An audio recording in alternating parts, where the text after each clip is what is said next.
पलवल के राजीव नगर निवासी 24 वर्षीय युवक योगेश कुमार पुत्र श्री भीमसेन की 30 मई 2026 को हुई संदिग्ध मौत अब केवल एक आपराधिक मामला नहीं रह गई है।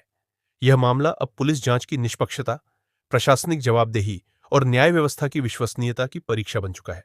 थाना चांदहट में दर्ज एफआईआर संख्या 201/2026 में हत्या, आपराधिक षड्यंत्र और साझा दायित्व जैसी गंभीर धाराओं के तहत 7 व्यक्तियों को नामजद आरोपी बनाया गया। इसके बावजूद घटना के 22 दिन बाद भी एक भी आरोपी की गिरफ्तारी नहीं होना पूरे मामले को संदेह के घेरे में खड़ा कर रहा है।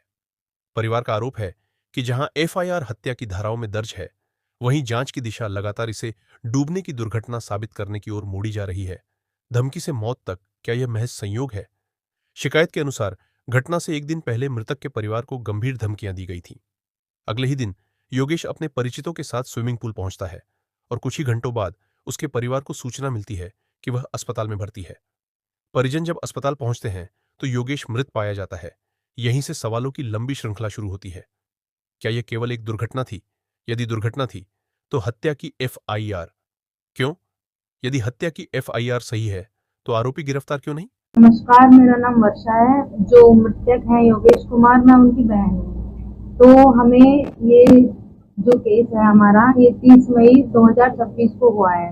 ये केस को हुए 22 दिन हो गए हैं, लगभग 1 महीना होने वाला है, लेकिन पुलिस अभी तक कोई जांच वगैरह कर नहीं रही है। और अगर कर रही है तो हमारे सामने नहीं रख रही पूरी बात। जो ओपोनेंट पार्टी है बस उनके फेवर्स दिखा रही है और मतलब पूरी ढंग से इन्वेस्टिगेशन नहीं कर रही है। हमें स्टेट द्वारा इन्वेस्टिगेशन करानी है। योगेश कुमार राजीव नगर पलवल के रहने वाले थे और ये जो भी हमारा वो मामला हुआ है, ये भी जो ओपोनेंट है वो भी वहीं के ही रहने वाले हैं। लाल सिंह हॉस्पिटल है उनका। ये एक दिन क्या हुआ था, ये जो भी बात हुई हमारी, उससे ये घटना होने से एक दिन पहले जस्ट इन्होंने, मेरे बड़े पापा हैं ये, इनको धमकी दी थी कि तुम्हें मारेंगे, और फिर इस पे फोन वगैरह भी किया है कि समझा ले वरना तेरे घर वालों को मैं मारूंगा। तो इसने जैसे आपकी फैमिली से भी कोई भी कुछ कहेगा तो ये आप नहीं बोलोगे कि मेरी फैमिली पे तू हाथ लगाएगा तो मैं ये कर दूंगा वो कर दूंगा।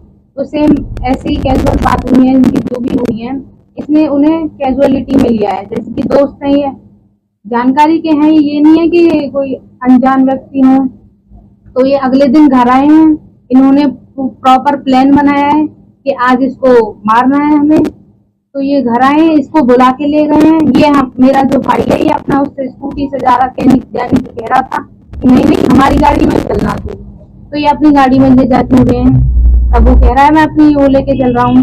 कुछ तो इनके मन में है सस्पिशियस, जो ये वहाँ पे वो करने वाले हैं, बता नहीं रहे हैं प्रॉपर। तो ये घर से बुला के ले गए। गौरव उर्फ गोला और ये लोकेश है, डॉक्टर लोकेश, एक मेडिकल वाला है जो उनके ही हॉस्पिटल में मेडिकल है, सोनू, और एक उनका जीजा है जितेंद्र, जनोली का है वो, और एक और है जिसका मेडिकल है सुरेंद्र।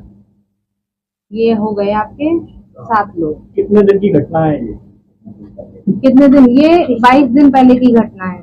मेरे बड़े ताऊ हैं जो, ये इनकी एक दुकान है, जैसे ग्रोसरी शॉप होती है उसके सामने एक दुकान में ये दारू वारू पी रहे हैं, किसी को गाली गलौज कर रहे हैं ये। तो एज अ सिटीजन आप भी क्या कहोगे, भाई यहाँ गाली मत दे, यहाँ दारू वगैरह मत पिए कर। तो इन्होंने सिंपल ये बात की है। तो उन्होंने सीधे फोन करके कहा है या तो अपने ताऊ को समझा ले या फिर हमें से पीटेंगे। मेरे भाई को ये स्विमिंग पूल के नहाने के बहाने लेके गए हैं। कहाँ पर है? स्विमिंग पूल है आपका चांट में जी। किस नाम से है, किसका स्विमिंग पूल है, कुछ आइडिया है आपको? नाम किसका? शांत नाम का है कोई? आपका क्या नाम है? मेरा नाम सौदान है जी। आप क्या लगता है? मैं योगेश का ताऊ लगता हूँ जी। जिनको धमकी दी गई, ये मेरे को धमकी दी 1 दिन पहले। वहाँ बैठ के दारू पी रहा था, बकवासबाजी कर रहा था। मैंने बोला तू भाई ऐसा क्यों कर रहा है? तो मेरे को धमकी दी कि तेरे को देख लेंगे, तेरे को परिवार को जान से मार। कौन है धमकी देने वाला? डॉक्टर राजेश। अब इस लड़के को पता नहीं कैसे बहका ले गए हैं ये, हमें नहीं पता ये स्विमिंग पूल में ले गए, कहाँ ले गए, इन्होंने जहर दिया है या इन्होंने कैसे मारा है। ये एक प्री प्लान मर्डर है और पुलिस हमारा कोई भी कदम एक भी इनके खिलाफ नहीं उठा रही है। गिरफ्तारी नहीं। जो भाई है मेरा उसके चोटों के निशान है प्रॉपर। स्विमिंग पूल वाला जो कह रहा है वो कह रहा है अगर मैंने यहाँ से इसको निकाला भी है ना तो आपके लड़के के कोई चोट के निशान नहीं है, सांस भी ले रहा है आपका लड़का प्रॉपर जाते टाइम भी। तो और ये फिर चोट के निशान कैसे आ गए? और ये जो स्विमिंग पूल है ना, इससे जिस हॉस्पिटल पे ये छोड़ के गए हैं वो लास्ट 20 मिनट का रास्ता है। इनको 1 घंटा कहाँ लग गया, कहाँ गायब थे 1 घंटे? एक प्लान है, पहले इसको पानी में नहलाओ और फिर रास्ते में इसको मारो। पोस्टमार्टम की रिपोर्ट क्या कह रही है? पोस्टमार्टम की रिपोर्ट तो कोई खुलासा नहीं है। उन्होंने तो डायरेक्ट पुलिस कोई जांच ही नहीं कर रही, कोई गिरफ्तारी नहीं, कोई पूछताछ नहीं। और अगर पुलिस तो यही कहती है कि ये मतलब स्विमिंग पूल में डूब। हम ये चाहते हैं इनकी गिरफ्तारी हो, SIT बने, इनसे पूछताछ हो। नहीं, पुराना कोई विवाद नहीं है। किस बात में?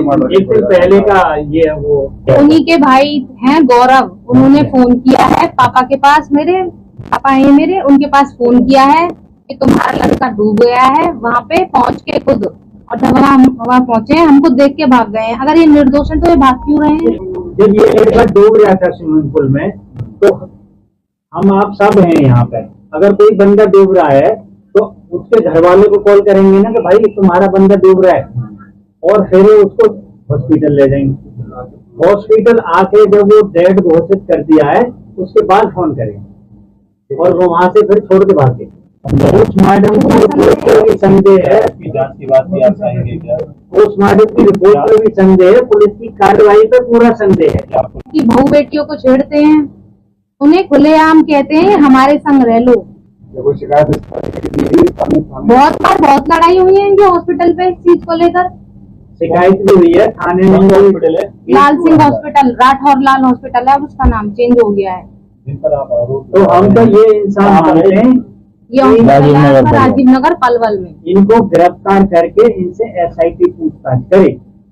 ये प्री प्लान मर्डर है। क्योंकि पुलिस तो इनको कवर अप ही कर रही है। अब उन्हीं को पता होगा ये क्या, मतलब उनका कोई फेवर मिल रहा है उनको या वो दबंग किस्म के भी हैं, पैसे वाले भी हैं, हम एक मजदूर गरीब परिवार है। फिर दूसरी बात आती है कि वो स्विमिंग पूल वाले का जो वर्जन है, मैं खुद भी उससे मुलाकात करके आया था कि जब वो यहाँ पर आए तो उन्होंने शराब पी ली थी कुछ लोगों ने उनमें से। एक व्यक्ति ड्रिंक करके शाम को 7 बजे के बाद आपके स्विमिंग पूल में एंट्री करता है, आप उसे कैसे अलाउड कर सकते हैं कि वो स्विमिंग पूल में जा सके? फिर बात ये आती है कि पुलिस का कहना है कि डूबने से उसकी मृत्यु हुई है, जबकि अप्रॉक्स उसकी हाइट 6 फीट है और वहाँ पर पानी का जो स्तर बताया गया वो 5 फुट के आसपास बताया गया। तो एक 6 फीट की हाइट का व्यक्ति 5 फुट पानी एरिया में जाके कैसे डूब सकता? हो सकता है मृतक में जो है शराब की रखी वो ड्रिंक नहीं करता था, उसकी पोस्टमार्टम रिपोर्ट में कहीं भी क्लियर मेंशन नहीं है कि उसने ड्रिंक की हुई।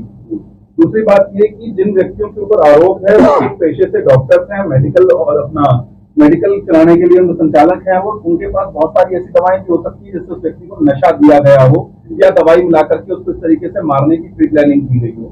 बात एक और आती है कि वहाँ की जो CCTV फुटेज है, वहाँ पर 4 कैमरे लगे हुए हैं जिसमें से 2 ही कैमरे की फुटेज पुलिस दिखाती है, बचे हुए 2 कैमरे की फुटेज पुलिस अभी तक नहीं दिखा रही है। एक बड़ा सवाल ये भी है कि जो डॉक्टर अजीत है जो वहाँ पर मौके पर मौजूद था, वो खुद बाय प्रोफेशन डॉक्टर है और उसका हॉस्पिटल गुरु नानक हॉस्पिटल से पहले था, तो उसने अपने हॉस्पिटल में ले जाकर के इस पेशेंट का ट्रीटमेंट करना क्यों नहीं ठीक समझा? क्या वो जान बचा पाने में असमर्थ था डॉक्टर होने के बावजूद? और जिस हॉस्पिटल में लेकर के गया वहाँ कोई प्रॉपर एडमिशन फॉर्म नहीं भरा गया, प्रॉपर उसको एडमिट नहीं किया गया, उसको बाहर स्ट्रेचर पर छोड़ दिया गया।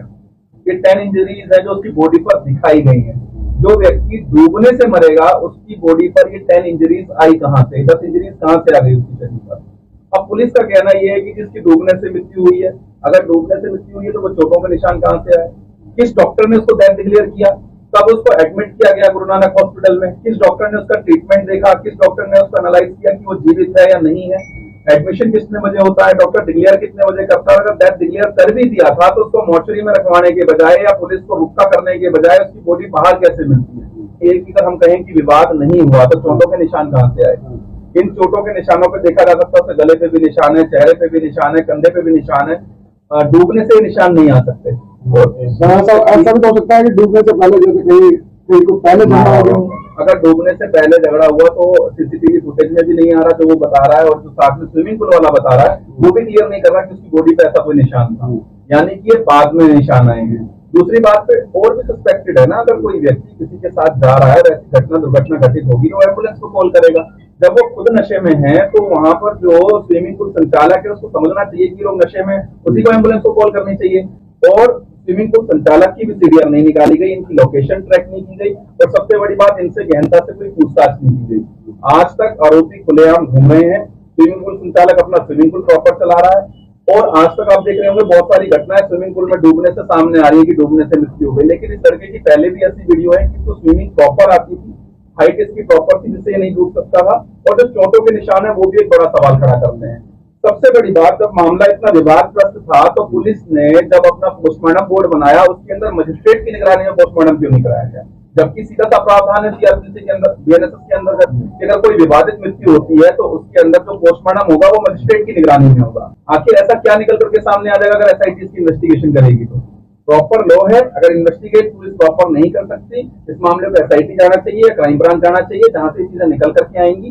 स्टेट सीबीआई को भी मार्क रेफर किया जा सकता है। मामला किसी व्यक्ति की जान का सवाल है, किसी व्यक्ति की मृत्यु हुई है जिसके बाद उसका पूरा परिवार अभी तक सदमे में है, बचे हुए परिवारजन को अभी तक कोई सुरक्षा प्रशासन के द्वारा मुहैया नहीं कराई गई है, आरोपी लगातार खुलेआम घूम रहे हैं। तो बलबल पुलिस एक तरफ एसएसपी साहब दावे करते हैं कि हम बदमाशों को और बदमाशों को कम करने का काम कर रहे हैं, वहीं पर ये जो जांच है इसमें सवाल खड़े होते हैं कि डीजीपी साहब और अन्य डिपार्टमेंट को हम आज शिकायत पत्र भेजने भी वाले हैं ईमेल के माध्यम से और हम कोशिश करेंगे जल्दी डीजीपी साहब से मुलाकात करें। इसके अंतर्गत सबसे बड़ी बात एसएसपी को ये देखनी होगी कि एक व्यक्ति की जान गई है, अगर एसआईटी को ये मार्क नहीं होता है तो कहीं ना कहीं पुलिस के भी संलिप्त होने का मामला बनता है। इवन जो कंसर्न्ड एसएचओ है उससे तत्काल प्रभाव से मामला लेकर के उच्च अधिकारियों को इसकी जांच कमेटी बनानी चाहिए और ऐसे पुलिस अधिकारी जो इसमें ढीला रवैया अपना रहे हैं या आरोपियों को बचाने का काम कर रहे हैं उनके खिलाफ भी कार्रवाई होनी चाहिए। 2026 में 30 मई 2026 मेरे बेटे को ये लोग 1 से 2 बजे के बीच में ले गए हैं घर से। हमें मेरे बेटे की हत्या की है इन लोगों ने। ले जाने वालों में डॉक्टर राजेश है, डॉक्टर अजीत है, डॉक्टर लोकेश है, भोला और गौरव, ठीक है जी, और एक मोनू मेडिकल स्टोर वाला है, एक सुरेंद्र मेडिकल स्टोर वाला है, एक सोनू लैब वाला है। मोनू सन ऑफ बिशन सिंह और सोनू सन ऑफ महेंद्र सिंह, ये सुजवारी गांव का रहने वाला है, और जो सुरेंद्र मेडिकल स्टोर वाला है चंदन। पुलिस प्रशासन मेरी कहीं नहीं सुन रहा जी, मैं बहुत गरीब आदमी हूँ, मेरी नहीं सुन रहा पुलिस प्रशासन। मैं पुलिस प्रशासन के पास जाता हूँ तो पुलिस प्रशासन कहता है कि हम अपने हिसाब से कार्रवाई करेंगे, आपके हिसाब से कार्रवाई नहीं करेंगे। मैं बिल्कुल संतुष्ट नहीं हूँ कि मेरे बच्चे की मौत का एक्चुअल कारण मुझे पता लगना चाहिए, किस वजह से मारा है मेरे बेटे।